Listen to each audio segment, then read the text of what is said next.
ഉച്ചയ്ക്ക് ഋതു മീൻ പിടിക്കാൻ പോകാൻ പറഞ്ഞു. അപ്പോൾ ചൂണ്ടയൊക്കെ നേരത്തെ ഉണ്ടാക്കി വെച്ചിട്ടുണ്ട്. അപ്പോൾ അതൊക്കെ എടുത്തിട്ട് പോകണം. ഞങ്ങളുടെ വീട്ടിൻ്റെ ബാക്കിലൊരു ചെറിയൊരു കുളമുണ്ട്. അപ്പോൾ അതിലാണ് മീൻ പിടിക്കാറ്. സാധാരണ ഞങ്ങൾ ഇടയ്ക്ക് പോകാറുണ്ട്. അത്യാവശ്യം വെള്ളമൊക്കെ ഉള്ളതാണ്, അത്യാവശ്യം മീനുള്ളതാണ്. പക്ഷെ ഇന്ന് കിട്ടുമെന്നൊന്നും അറിയില്ല.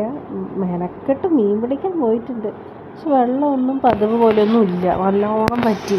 വേനൽക്കാലം അല്ലേ, പക്ഷെ മീനുണ്ടോയെന്നൊന്നും അറിയില്ല. മീൻ തീറ്റയൊക്കെ എടുത്തിട്ട് പോയിട്ടുണ്ട്. പക്ഷെ നമ്മൾ ചൂണ്ടയിടുമ്പോൾ തീറ്റയിൽ വന്ന് കൊത്തിയിട്ട് മീൻ ഓടുന്നുണ്ട്.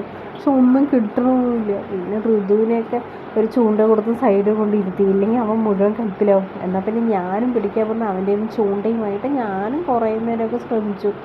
പക്ഷെ സംഭവം കിട്ടുകയില്ല. പിന്നെ എന്നെക്കൊണ്ട് കൂട്ടിയാൽ കൂടില്ലെന്ന് ഞാൻ വിചാരിച്ചു. പിന്നെ അവിടെ ഒരാൾക്ക് കിട്ടിയവരെ നോക്കുമ്പോൾ അത് ഞണ്ട്. അപ്പോൾ മീൻ കിട്ടില്ലെന്ന് മനസ്സിലായി. പിന്നെ എന്താണ്, ഞാൻ ചൂണ്ടയിട്ടപ്പോൾ എന്തായി, അവിടെ ഒരു മരത്തിൻ്റെ കൊമ്പിൽ പോയി പെട്ടു. പിന്നെ അത് എടുക്കാൻ വേണ്ടി കുറേ ശ്രമിച്ചു. പക്ഷെ കുറേ ശ്രമിച്ചിട്ടാണ് അതൊന്ന് കിട്ടിയത്. നമുക്ക് ചൂണ്ട പൊട്ടാനും പാടില്ല, ഇനി ആവശ്യമുണ്ട്. പിന്നെ അത് കഴിഞ്ഞ് പിന്നെയും ഇട്ടു. ഈ തീറ്റ ഇടുമ്പോൾ മീൻ വന്ന് തീറ്റ എടുത്തുകൊണ്ട് ഓടണം നമ്മൾ കണ്ടു. നമ്മൾ പെട്ടെന്ന് വലിക്കുമ്പോഴേക്കും എന്താണ് കിട്ടണില്ല.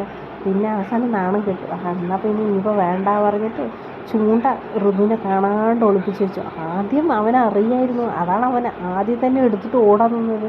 ഇനിയിപ്പോൾ അവനെ കാണാണ്ട് എടുത്ത് വെച്ചു. ഇനി ഇതാകുമ്പോൾ അവൻ കാണില്ല.